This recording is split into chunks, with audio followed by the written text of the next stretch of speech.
Perfection is a myth. পৃথিবীতে perfect বলে কিচ্ছু হয় না, নাকি হয়? আপনি কি আজ পর্যন্ত নিখুঁত কিছু দেখেছেন? একটা নিখুঁত ছবি, একটা পারফেক্ট লাইফ, অথবা মার্ডার?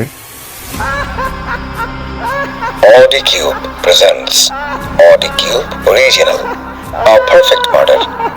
লিখেছেন শাহিবুর রসুল। গল্পের সূত্রধার, বিভিন্ন চরিত্র ও নির্দেশনায় থাকছি আমি, নাইম ইমন।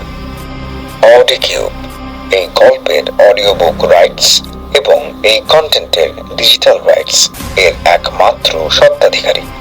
বিনা অনুমতিতে এই কন্টেন্টের যে কোনো প্রকার কমার্শিয়াল ব্যবহারের বিরুদ্ধে আইনানুগ ব্যবস্থা নেওয়া হবে। পাইরেসি একটি অপরাধ। পাইরেসি থেকে নিজে দূরে থাকুন, অন্যকে দূরে রাখুন। অডি কিউব আমরা শব্দের রঙে গল্প সাজাই, গল্প দেখাই, মিস্ট্রি, থ্রিলার, হরর, কমেডি, কি চাই সব আছে এই গল্প সাম্রাজ্যে। থাকছেন তো আমাদের সাথে? চলুন পা বাড়াই গল্পের পথে।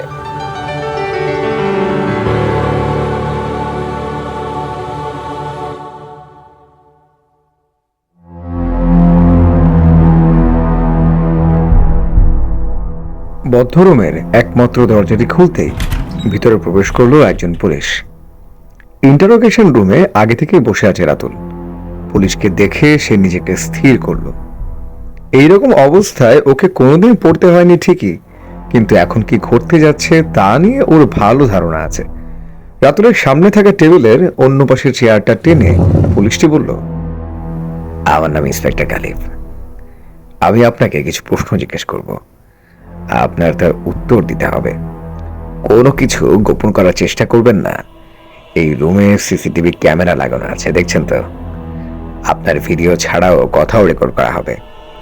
যাই বলবেন ভেবে বলবেন, কেননা ভবিষ্যতের রেকর্ডের সব কিছু আপনার বিরুদ্ধেই কাজে লাগতে পারে। ইন্সপেক্টর গালিব কথা থামিয়ে রাতুলের দিকে তাকালেন। রাতুল জানে ওর চেহারা পড়ার চেষ্টা করছে সে, কিন্তু তাতে রাতুল তেমন পরোয়া করল না। ইন্সপেক্টর গালিব প্রশ্ন আরম্ভ করলেন, আপনার নাম? রাতুল আদনান। পেশা? লেখক। কি লেখেন? গল্প, উপন্যাস। আপনার বই প্রকাশ হয়েছে? হ্যাঁ, কিন্তু ইন্সপেক্টর সাহেব, আমার সম্পর্কে তো সবই আপনার জানা, তবু কেন প্রশ্নগুলো করছেন? কারণটা আগেও বলেছি, সব কিছু অন রেকর্ড রাখতে হবে। আপনাকে কেন আনা হয়েছে জানেন তো? মিস লিজার অন্তর্ধানের বিষয়ে। কিন্তু আমি যাকে চিনি না তার অন্তর্ধানের সাথে আমাকে জড়ানোর কোনো অর্থ আছে কি? সেটা ইনভেস্টিগেশনের পরেই জানা যাবে। বাদ দিন তো, আপনার কতগুলো বই প্রকাশ হয়েছে বলুন? 3টা। কি ধরনের বই? উপন্যাস। আমি মূলত গোয়েন্দা উপন্যাস লিখি। আপনার রোজগার কি তবে শুধু ওই বুক সেল থেকেই হয়? হ্যাঁ, তবে মাঝে মাঝে কোনো পার্ট টাইম প্রজেক্টে কাজ করি, কারো অটোবায়োগ্রাফি লেখা ইত্যাদি আর কি। বুঝলাম। আপনি দেওদুড়িতে কেন এসেছেন? আসলে আগামী বই মেলাতে আমার 4র্থ বইটা প্রকাশ হবে, কিন্তু সেটার লেখা তেমন গুছিয়ে উঠতে পারছিলাম না। নির্জন কোথাও লেখাটা শেষ করার তাগাদা অনুভব করছিলাম। তাই আমার বন্ধু আসিফ যখন দেওদুড়ির বাগান বাড়িতে থাকার প্রস্তাব দিল, তখন আমি এখানে চলে আসি। আচ্ছা, আসিফ সাহেবের সাথে আপনার ঠিক কতদিনের পরিচয়? সে আমার কলেজ জীবনের বন্ধু। ঠিক আছে। এখানে যে এই বাগান বাড়িতে উঠলেন, আপনার খাওয়া দাওয়ার কি ব্যবস্থা করছেন? খাওয়া দাওয়ার জন্য আসিফের চাচাতো ভাই জাকারিয়া ভাই আমাকে সাহায্য করছে। জাকারিয়া কি আপনার রান্না বান্না করে দেন, নাকি আপনি নিজেই করেন? সত্যি বলতে জাকারিয়া ভাই সব করেন। তিনি বিপত্নিক, ছেলেমেয়েরা তার শ্বশুর বাড়িতে থাকে, তাই তিনি এই কটা দিন আমাকে সাহায্যের জন্য রাজি হয়ে যান। টাকা দিতে হয় তাকে? তিনি নিতে চাননি, তবে সত্যি বলতে আমারও তাকে টাকা দেওয়ার সামর্থ্য নেই। তার মানে আপনার অর্থ কষ্ট চলছে, তাই তো? সেটা তো সবারই থাকে ইন্সপেক্টর সাহেব। এই জাকারিয়ার সাথে আপনার সম্পর্ক কিরকম? তিনি আমাকে অনেক সাহায্য সহযোগিতা করেছেন। সত্যি বলতে আমার উপন্যাসের ব্যাপারেও তিনি খুব সাহায্য করেছেন। কিরকম? আমি যে উপন্যাসটা নিয়ে কাজ করছি সেটা গোয়েন্দা উপন্যাস হলেও খুবই ইউনিক। কি রকম? মানে আমার এই উপন্যাসের মাঝে একটা পারফেক্ট ক্রাইম হবে যা কোনো দিনই কেউ সলভ করতে পারবে না। ইন্সপেক্টর সাহেব মৃদু হাসলেন, তারপর তার পায়ের কাছে থাকা ব্যাগ থেকে একটা পাণ্ডুলিপি বের করে বললেন, এটাই আপনার উপন্যাসের ড্রাফট? হ্যাঁ, এটা আগামী বইমেলাতে প্রকাশ করব ভাবছি। পারফেক্ট মার্ডার, নামটা তো ভালো দিয়েছেন। আমি ইতোমধ্যে পড়ে ফেলেছি রাতুল সাহেব। অনেক চমৎকার গল্প ভেঁধেছেন, তবে পুলিশদের যে এত খাটো করে দেখছেন সেটা পছন্দ হয়নি আমার। না না না, মানে জাকারিয়া প্রসঙ্গ থেকে পাণ্ডুলিপি প্রসঙ্গে আসলেন। এই দুইটার কি সম্পর্ক? আমার গল্পটার প্লটের ডিমান্ডের কারণে আমি কিছুতেই পারফেক্ট মার্ডার সিচুয়েশন সাজাতে পারছিলাম না। জাকারিয়া ভাই এই ব্যাপারে অনেক সাহায্য করেছেন। ইন্সপেক্টর গালিব অবাক হয়ে তাকালেন রাতুলের দিকে। সেটা লক্ষ্য করে রাতুল বলল, শুরুতে আমিও অবাক হয়ে গিয়েছিলাম। জাকারিয়া ভাইয়ের সাথে কথায় কথায় গল্পের প্লট নিয়ে আলোচনা করছিলাম। তিনি বেশ সূক্ষ্ম প্লট হোল ধরিয়ে দিয়েছিলেন, সেগুলো আমার চোখেই পড়েনি। আমি তারপর সাহস করে তার সাথে পুরো পুরো প্লটের বিষয়টা সাজাই। তাহলে আপনি বলতে যাচ্ছেন আপনার এই উপন্যাসের যেই পারফেক্ট মার্ডারটা আছে সেটা তৈরিতে জাকারিয়ার অবদান আছে, তাই তো? হ্যাঁ, তাহলে কি এটা বলা যায় যে তিনি খুবই বুদ্ধিমান? তা বলতে পারেন। আপনি কি? একদম ঠিক ধরেছেন। মিস লিজার অন্তর্ধানের মূল সাসপেক্ট আপনারা দুইজন, জাকারিয়া আর আপনি। কিন্তু আমি তো আগেই বলেছি জাকারিয়া ভাই একেবারে সহজ সরল মানুষ। তা বলেছেন, কিন্তু গোটা অবস্থাটা কি ভেবে দেখেছেন? সবকিছু বিবেচনায় আপনাদের সন্দেহ করাটাই বেশি যুক্তিযুক্ত, তাই নয় কি? কিন্তু আপনার অভিযোগের তো কোনো ভিত্তি নেই। সামান্য সাংবাদিকের সংবাদ পড়ে আপনারা আমাদের ধরে এনেছেন। ওই সামান্য সাংবাদিকই কিন্তু মিস লিজার অন্তর্ধানের সাথে আপনার উপন্যাসের যোগসূত্র খুঁজে বের করেছে। রাতুলকে মুহূর্তে খুব রাগতে দেখা গেল। সে প্রায় চেঁচিয়ে বলল, ওই শয়তানটা পুরো প্লটটাই পত্রিকায় ফাঁস করে দিয়েছে। এখন আমার কত বড় ক্ষতি হয়েছে তা আপনি একবার ভাবতে পারছেন ইন্সপেক্টর সাহেব? তা হয়েছে বই কি, উপন্যাসটা হয়তো প্রকাশই করতে পারবেন না, তবে পুরো ঘটনাটার সাথে আপনার উপন্যাসের যোগসূত্রটা কিন্তু আপনিও উপেক্ষা করতে পারবেন না। শুরুতে আপনার গল্পে দুজন গায়েব হয়ে যায়। আমাদের দেউদুড়িতেও মতি ও রাসেল নামের দুইজন হঠাৎ গায়েব হয়ে যায়। কি মিল! তারপর মিস লিজাও আপনার উপন্যাসের এক নারী চরিত্রের মতো গায়েব হয়ে গেল। বাহ, পুরো ব্যাপারটা কাকতালীয় ইন্সপেক্টর সাহেব। মানে আমার উপন্যাসের প্লট দেখে বুঝি কেউ ওদের মেরে ফেলেছে? এটাও কি সম্ভব? ওদেরকে যে মেরে ফেলা হয়েছে সেটা তো আমি বলিনি রাতুল সাহেব। অবশ্য আপনার উপন্যাসকে যদি ফলো করি তাহলে হয়তো তারা সত্যি আর বেঁচে নেই। আপনি কেন যে আমাকে এসবে জড়াতে চাচ্ছেন ইন্সপেক্টর সাহেব, আমি সত্যিই বুঝতে পারছি না। সত্যি বিশ্বাস করুন, আমি এসবের কিছুই জানি না। মিস লিজা কিংবা ওই যে কাদের নাম বলছেন তাদেরকে তো আমি চিনি না। আপনিই বলুন, যাদেরকে চিনি না তাদের কেন ক্ষতি করতে যাব? তাছাড়া পুরো ব্যাপারটা এতটাই অবিশ্বাস্য যে আমার বিশ্বাস আপনারা কোথাও একটা ভুল করছেন। সেটাও হতে পারে, তবে এও হতে পারে আপনার গল্পের প্লটটা কাজে লাগিয়ে জাকারিয়াই এই কাজটা করেছে। জাকারিয়া ভাই? সত্যি বলতে আপনাকে আমি তেমন সন্দেহ করছি না রাতুল সাহেব। মাত্র 1 মাস এই গ্রামে থেকে আপনি তিনজনকে হত্যার প্ল্যান করবেন সেটা আমার বিশ্বাস হচ্ছে না। তবে জাকারিয়ার ক্ষেত্রে অন্যরকম হতেই পারে। যদিও এখনো কোনো কিছুতে আমরা শিওর নই, কিন্তু ও যদি আপনার প্লট মতো কাজ করে তাহলে হয়তো জাকারিয়াও পারফেক্ট মার্ডার করে ফেলেছেন। কি বলেন? রাতুল কোনো উত্তর দিল না। ওর প্রচন্ড রাগ হচ্ছে। তবে একটা বিষয় সে লক্ষ্য করেছে, ইন্সপেক্টর গালিব ইতোমধ্যে অন্তর্ধানের বদলে হত্যা শব্দটা ব্যবহার করতে শুরু করেছে। ঠিক কি এমন হয়েছে যে ইন্সপেক্টর সরাসরি হত্যা শব্দটা ব্যবহার করতে পিছপা হচ্ছে না? রাতুলের মনোযোগ ভাঙল ইন্সপেক্টর গালিবের প্রশ্নে। আপনার প্লটের পারফেক্ট মার্ডারটা কিভাবে হয়েছিল বলবেন? আপনি তো পড়েই ফেলেছেন, তাই না? তারপরেও বলুন, অন রেকর্ড রাখার দরকার আছে। দীর্ঘশ্বাস ফেলে রাতুল বলতে শুরু করলো। আমার গল্পের এক চরিত্র অন্য চরিত্রকে প্রথমে হত্যা করে, তারপর পুরো দেহটাকে পুড়িয়ে ফেলে যতক্ষণ না পর্যন্ত সেটা ছাই হয়ে যাচ্ছে। এরপর সেই ছাই ফিল্টার করে বড় হাড়গুলোর জন্য। সেই হাড়গুলো সালফিউরিক বা হাইড্রোক্লোরিক অ্যাসিডের মতো শক্তিশালী অ্যাসিডে সম্পূর্ণ ডিজলভ করে যতক্ষণ না পর্যন্ত হাড়গুলো লিকুইডের রূপ নেয়। এরপরেও যদি কোনো কিছু থেকে যায় সেগুলো হাতুড়ি দিয়ে বাড়ি দিয়ে দিয়ে পিষে গুঁড়ো করে ফেলা হয়। তারপর ছাই আর গুঁড়োগুলো হত্যাস্থল থেকে অনেক দূরে নিয়ে গিয়ে বাতাসের সাথে মিশিয়ে দেওয়া হয়, আর তরলগুলো নদীর পানিতে ফেলে দেওয়া হয়। চমৎকার! চমৎকার! হাততালি দিয়ে উঠলেন ইন্সপেক্টর গালিব। তারপর আমোদে সুরে বললেন, আপনি চমৎকার গল্প সাজিয়েছেন রাতুল সাহেব। এই মার্ডার প্রসেসটা সত্যি মুগ্ধ করার মতো।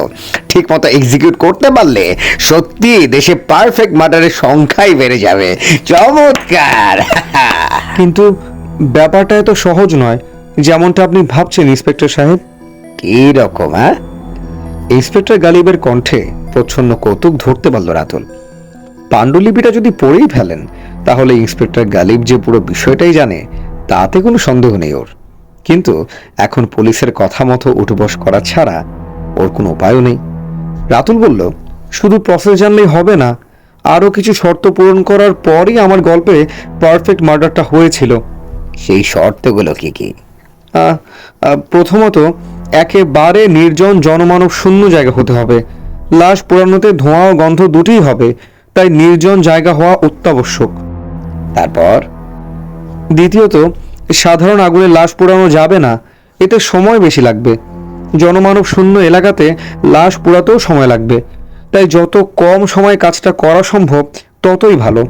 তাছাড়া লাশ পোড়ার গন্ধ ধোঁয়া স্বাভাবিকভাবেই পরিবেশে মিশে যেতেও সময় লাগবে, তাই যত দ্রুত লাশ পুড়বে তত তাড়াতাড়ি পরিবেশে প্রমাণ মিশে যাবে।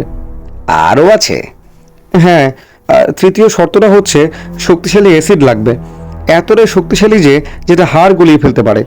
কিন্তু স্বাভাবিক উপায়ে বেশি পরিমাণে সালফিউরিক অ্যাসিড জাতীয় অ্যাসিড সংগ্রহেও কিছু রিস্ক আছে, তাই এই ধাপটা খুবই গুরুত্বপূর্ণ। চতুর্থ কোনো শর্ত আছে কি রাতুল সাহেব? হ্যাঁ আছে। সেই শর্তটা হচ্ছে লাশ পোড়ানোর পর পাওয়া ছাই কিংবা হাতুড়ি পেটার পর গুঁড়ো হওয়া অবশিষ্টাংশ অবশ্যই এমন জায়গাতে ছড়িয়ে দিতে হবে যেখানে বাতাস থাকে সবসময়, আর যেখান থেকে সহজেই কেউ চাইলেই স্যাম্পল সংগ্রহ করতে পারবে না। অ্যাসিডে হাড় গলানোর পরও বড় কোনো নদীতে সেই গলে যাওয়া তরল ফেলতে হবে। হত্যাস্থলের আশেপাশের কোনো পুকুর বা ডোবাতে ফেলা যাবে না। এই শর্তগুলো অর্জন করা কিন্তু খুবই কষ্টসাধ্য।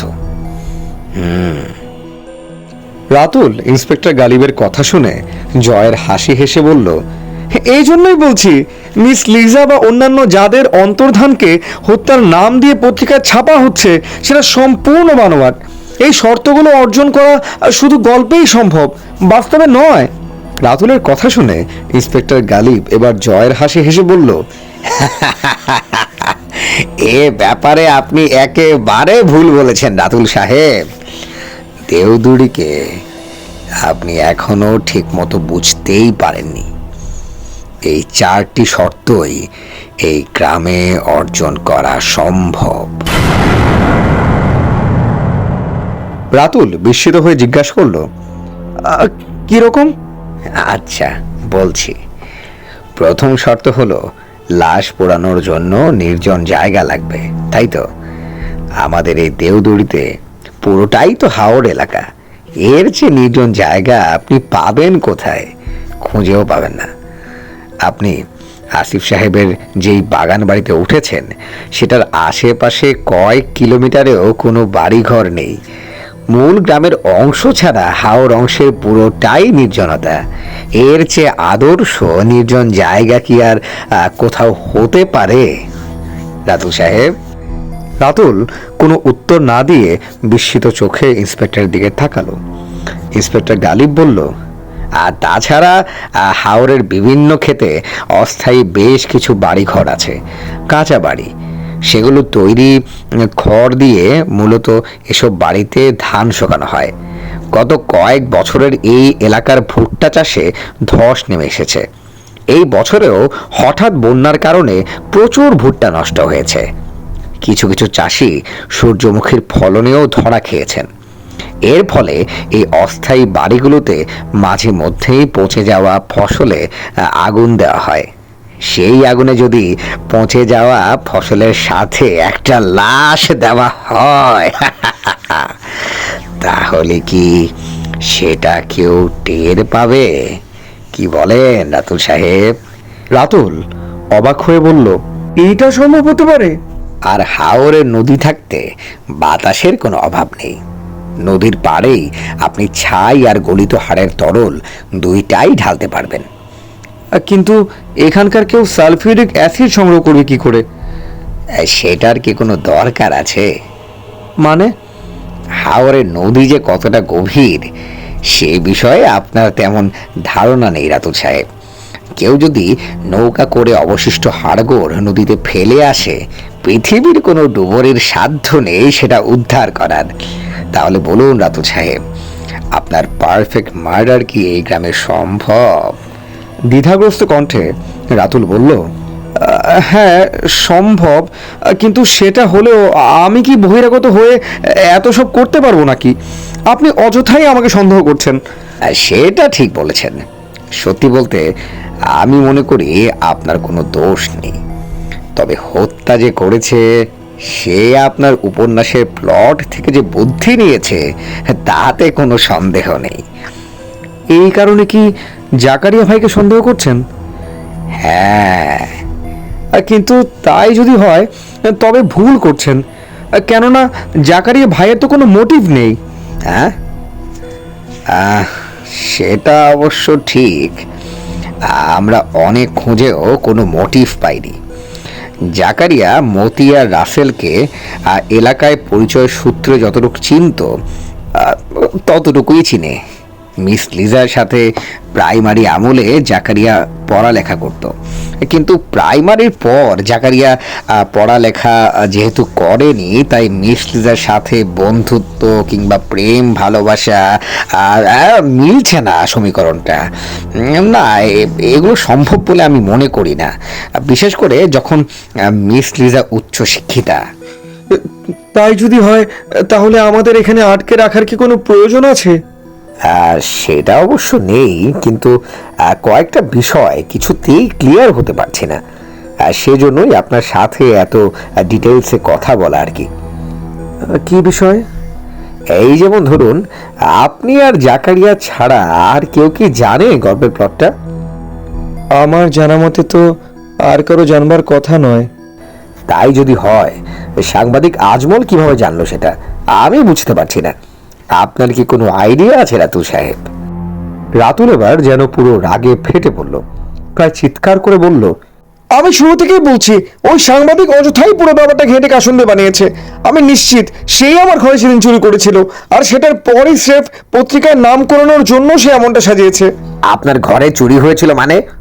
আগে তো বলেননি। বাগান বাড়িতে আমি যেই ঘরে থাকতাম সেখানে এক রাতে চুরি হয়। আমার নোটবুকটা কেউ চুরি করে নিয়ে যায়। প্লটের ডিটেলস আমি ওইখানেই লিখেছিলাম। সাংবাদিক আজমল সেটাই হয়তো চুরি করে নিয়ে যায়। ইন্সপেক্টর গালিব কি যেন ভাবতে লাগলো, তারপর বলল, কিন্তু এতে যে আরো হিসাব মিলছে না রাতুল সাহেব।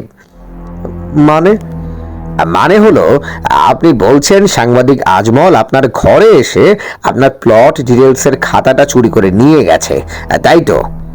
হ্যাঁ, কিন্তু সে এই ব্যাপারে জানতে পারলো কি করে? না, সেটা আসল কথা না। কথা হলো চুরিটা ঠিক কবে হয়েছিল বলেন তো? রাতুল এই প্রশ্ন শুনে থতমত খেয়ে গেল। তারপর কি যেন ভেবে বলল, উপন্যাসটা লেখার কয়েকদিন পর, তা ধরুন দিন 15 আগে। আর আপনি বলছেন সাংবাদিক আজমল সেটা তখন চুরি করে নিয়ে যায়? হ্যাঁ। কিন্তু সেটা কোনোভাবেই সম্ভব নয়। কেন? সাংবাদিক আজমল আপনার ঘরে চুরি করেনি, কিন্তু তার চেয়ে বড় কথা, আর তার চুরি করার কোনো মোটিভও তো ছিল না। 15 দিন আগে মতি ও রাসেলের কারোরই অন্তর্ধান হয়নি। সঠিক হিসেবে আজ থেকে 12 দিন আগে ওদের দুইজনকে শেষবারের মতো দেখা যায়, আর মিস লিজাকে পাওয়া যাচ্ছে না গত 6 দিন ধরে।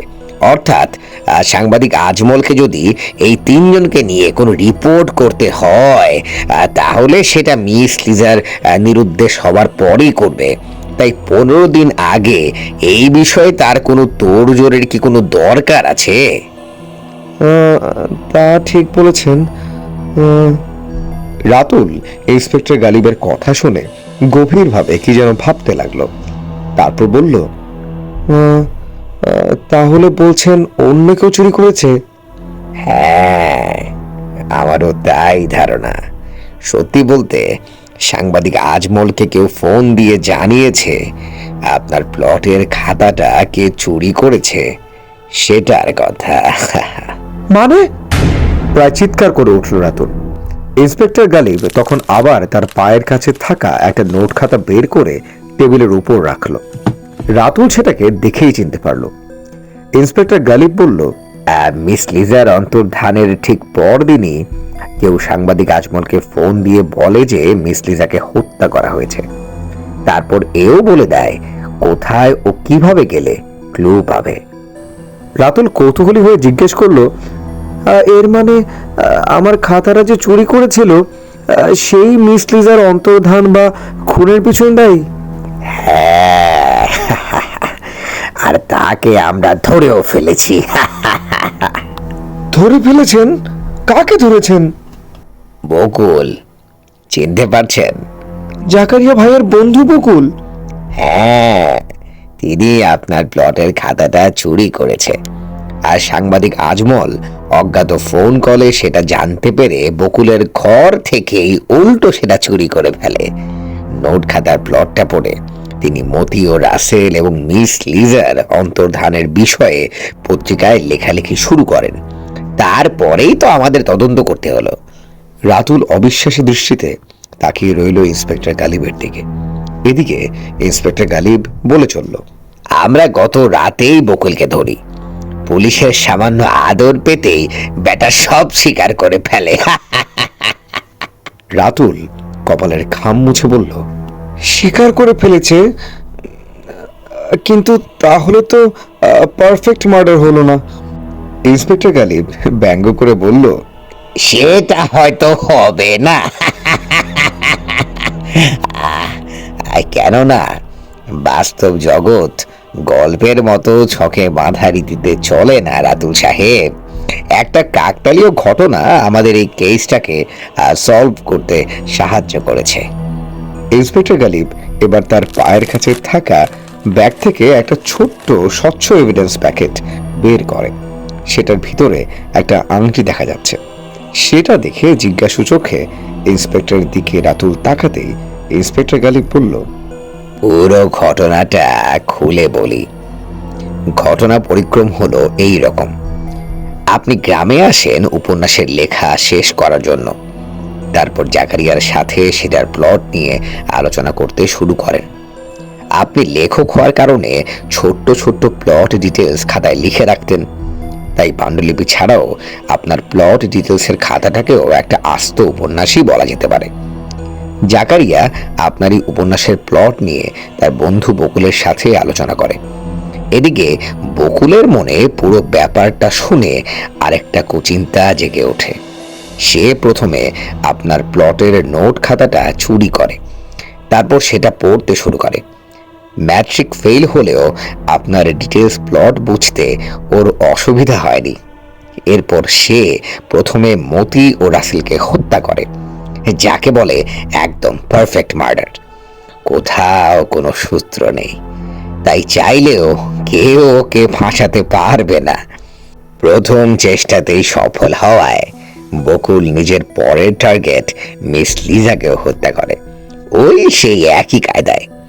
কিন্তু এবার সে সামান্য একটা ভুল করে বসে। মিস লিজার পুরো শরীরটা পুড়িয়ে ফেললেও এই আংটিটা সে পড়াতে পারেনি। এটাকে হয়তো খেয়াল করেনি।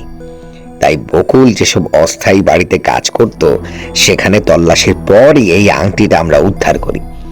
এটাকে পরে শনাক্ত করে মিস লিজার পরিবারের অন্যরা। আর কয়েকদিন আগেই ওই অস্থায়ী বাড়ির পুরাতন পচা সূর্যমুখীর স্তূপে আগুন দেওয়ার ঘটনাটা সব কিছু পরিষ্কার করে দেয়।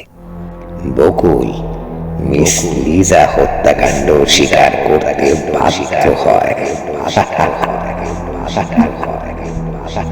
ইন্সপেক্টর গালিব থামতেই রাতুল স্তম্ভিত চোখে তাকিয়ে রইল তার দিকে। গোয়েন্দা গল্প লেখককে রহস্য উন্মোচনের পর এভাবে দেখে বিষয়টা ইন্সপেক্টর গালিবের কাছে কৌতুকময় মনে হলো। রাতুল বলল, কিন্তু বকুল ভাইয়ের মোটিভ কি? তিনি কেন এমনটা করলেন? মতি আর রাসেলকে হত্যার প্রমাণ নেই, বকুলও স্বীকার করছে না, কিন্তু আমরা নিশ্চিত এতে সেই জড়িত। খোঁজ খবর নিয়ে জেনেছি ওদের তিনজনের নাকি বেশ ভালো বন্ধুত্ব ছিল। এদের মধ্যে মতি এলাকার কুখ্যাতদের একজন। পাশের জেলাতে রাতের বেলায় বাস থামিয়ে ডাকাতির জন্য ওর বেশ কয়েকবার সাজাও হয়েছিল। তাই আমার ধারণা বকুলও ওর সাথে ডাকাতিতে জড়িত ছিল। তারপর হয়তো ডাকাতির টাকা পয়সা নিয়ে কোনো দ্বন্দ্ব লাগে, এই তো। কিন্তু এই সব কিছুই স্রেফ অনুমান। আর মিস লিজাকে কেন মারলো? এক ধরনের হিংসা বলতে পারেন, প্রেমে ব্যর্থতাও বলতে পারেন। যৌবনকালে মিস লিজাকে প্রেম নিবেদন করে বকুল ব্যর্থ হয়। মিস লিজা বিয়ে করেন, তারপর ডিভোর্সও নেন। তারপর বকুল আবারও চেষ্টা করে, কিন্তু মিস লিজা এবারও তাকে ফিরিয়ে দেয়। দেয়ারই কথা, কেননা বকুল ততদিনে 2 ছেলেমেয়ের বাপ। কিন্তু মিস লিজার প্রতি বকুলের যে মাত্রাতিরিক্ত আকর্ষণ তা কিন্তু কিছুতেই কমে না। এদিকে মিস লিজার আবার কারো সাথে বিয়ে ঠিক হওয়ায় বকুল প্রচন্ড চটে যায়। মিস লিজার হাতের ওই যে এঙ্গেজমেন্ট রিংটা, ওইটা কয়েকদিন আগেই নাকি পার্সেল করে এসেছিল। তারপর থেকে গ্রামে ছড়িয়ে পড়ে যে মিস লিজা আবারও বিয়ে করতে যাচ্ছে। বকুল ততদিনে 2টা খুন করে ফেলেছে, কিন্তু কেউ তার কোনো হদিশ পায়নি। তাই সে মিস লিজাকেও পাবে না এটা ভেবে তাকে খুন করতে একটুও পিছপা হয়নি। ইন্সপেক্টর গালিব থামতেই রাতুল একটা দীর্ঘশ্বাস ফেলল। কিছুক্ষণ দুজনের মধ্যেই নীরবতা। তারপর রাতুল বলল, কিন্তু ইন্সপেক্টর সাহেব, বকুল যদি দায়ী হয়ে থাকে, তাহলে আমাকে আর জাকারিয়া ভাইকে অযথা হয়রানি করছেন না? আমাদের প্রশ্ন জিজ্ঞাসারও কি কোনো প্রয়োজন ছিল? তা হয়তো ঠিক, কিন্তু একটা গুরুত্বপূর্ণ প্রশ্ন যে থেকে যাচ্ছে রাতুল সাহেব। কি প্রশ্ন? সাংবাদিক আজমলকে ফোনটা করলো কে? মানে হলো, সাংবাদিক আজমলকে সেই ফোন করেছে যে জানে খুনগুলো বকুলই করেছে। সে এও জানে খুনগুলো আপনার উপন্যাসের প্লটকে কপি করেই করেছে। রাতুল কোনো উত্তর দিল না। ইন্সপেক্টর গালিব বলতে লাগলো, এটা কিন্তু খুবই গুরুত্বপূর্ণ বিষয়। সত্যি বলতে হয়তো পুরো কেসেরই সবচেয়ে গুরুত্বপূর্ণ বিষয়। উপন্যাসের প্লটের ব্যাপারে জানে মাত্র 3 জন, আপনি, জাকারিয়া আর বকুল। তাহলে এটা বললে কি খুব ভুল বলা হবে যে ফোনটা আপনি কিংবা জাকারিয়া করছিলেন?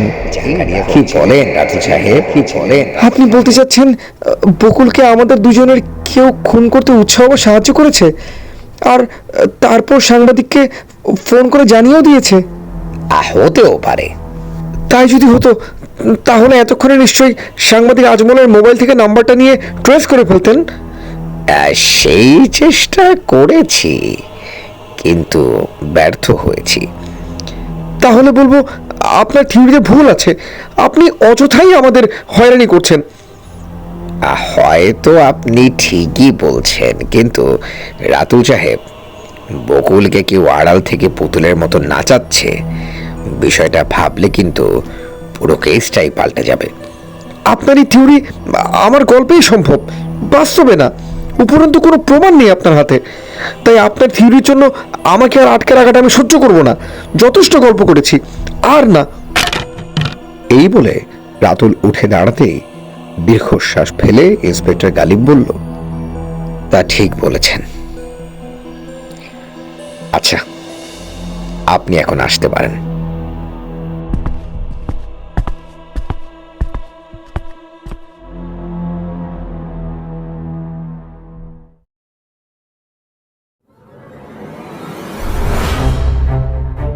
সেদিন সন্ধ্যায় জাকারিয়া আর রাতুল বাগান বাড়ির বারান্দায় বসে আছে।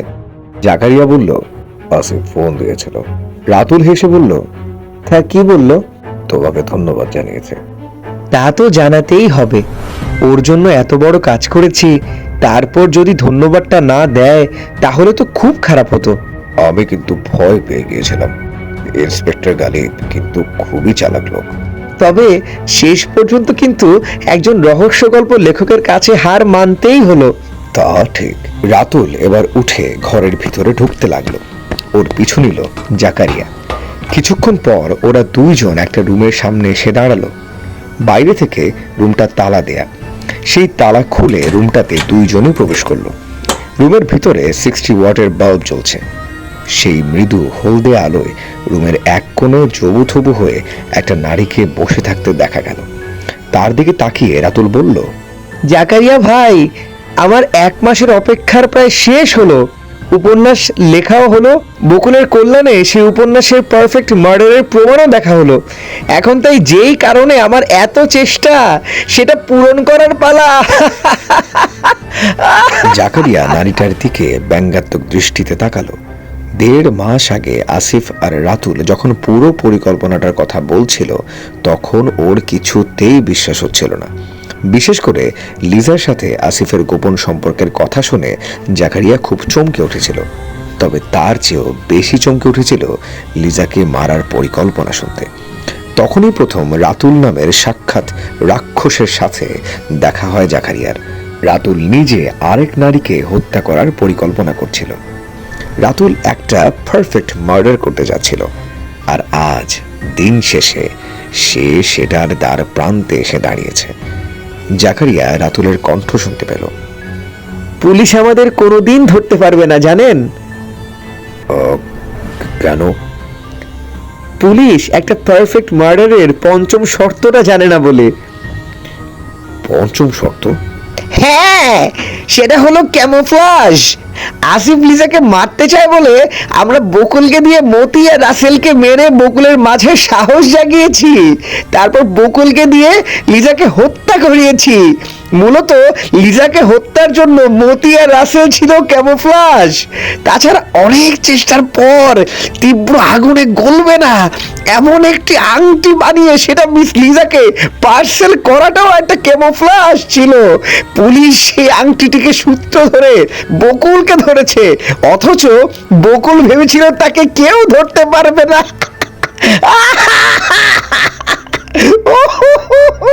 জাকারিয়া ভয়ে ঠোক গিলল। সে আবার মনে মনে স্বীকার করলো যে রাতুল কিছুতেই মানুষ হতে পারে না। সে সাক্ষাৎ শয়তান।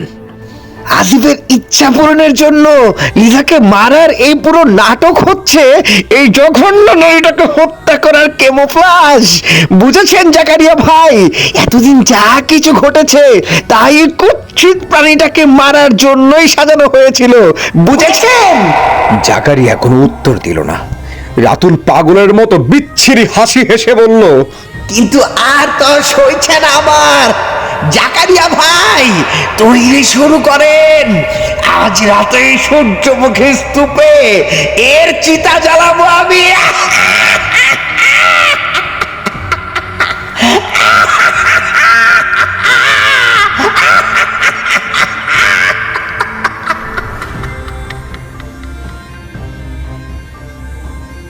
কথাটা শুনে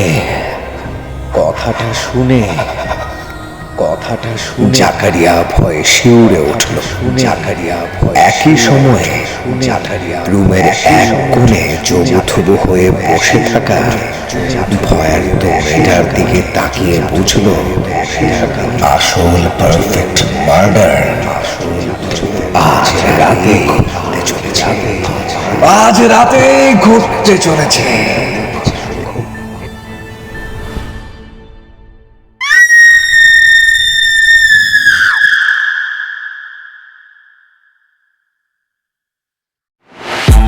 তো কেমন লাগলো আমাদের আজকের গল্প?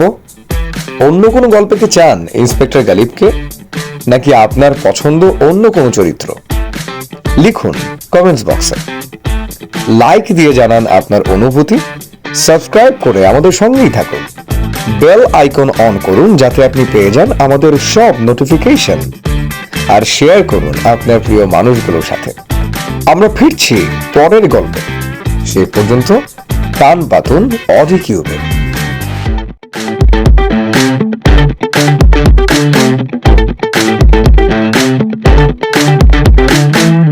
অডি কিউব, কান পাতলেই গল্প।